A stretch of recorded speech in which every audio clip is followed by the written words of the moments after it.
બનાસ ડેરીના વર્તમાન ચેરમેન શંકરભાઈ ચૌધરીનો દબદબો યથાવત।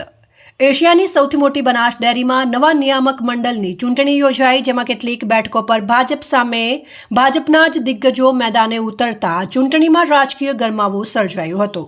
પરંતુ ફોર્મ પરત ખેંચવાના અંતિમ દિવસે ભાજપે મેન્ડેટ જાહેર કર્યા બાદ દિગ્ગજોએ પોતાના ફોર્મ પરત ખેંચી લેતા બનાસ ડેરીના 16 નિયામકોમાંથી 15 બેઠકો બિનહરીફ થઈ ચૂકી હતી।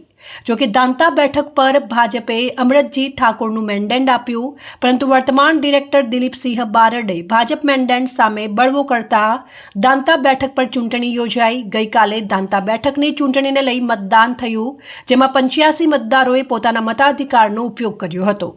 દાંતા બેઠક પર 100% મતદાન થયું, જ્યારે આજે વહેલી સવારે દાંતા બેઠકની ચૂંટણી પ્રક્રિયાને લઈ મતગણતરી હાથ ધરાઈ, જેમાં ભાજપના મેન્ડેટધારી અમરતજી ઠાકોરને 55 મત મળ્યા, તો બળવો કરનાર દિલીપસિંહ બારડને 30 મત જ મળતા ભાજપના મેન્ડેટધારી અમરતજી ઠાકોરનો 25 મતોથી વિજય થયો છે।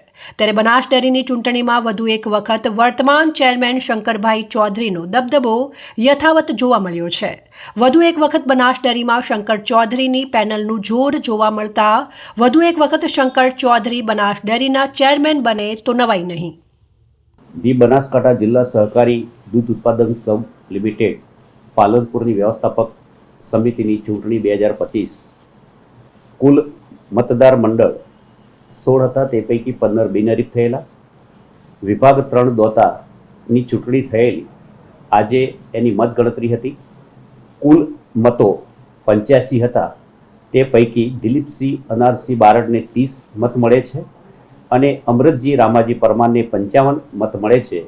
એટલે અમરતજી રામાજી પરમારને વિજેતા જાહેર કરવામાં આવે છે। બનાસ ડેરીની જે નિયામક મંડળની ચૂંટણી હતી, જેની અંદર 16 બેઠકો હતી। 16 બેઠકોમાંથી 15 બેઠકો બિનહરીફ થઈ હતી અને દોતા વિભાગની બેઠકની અંદર ચૂંટણી થઈ હતી, જે આજે મતદાન ગણતરી હતી, તો એમાંથી અમને 55 મત મળ્યા હતા અને સામાવાળાને 30 મત મળ્યા હતા। અને આ છે અમે શંકરભાઈ ચૌધરી સાહેબનું હું આપું છું, કારણ કે એમને ખૂબ પણ આનો પશુપાલકોનો પણ હું આભાર વ્યક્ત કરું છું કે જેમનો આશીર્વાદથી આજે અમે વિજય થયા છે।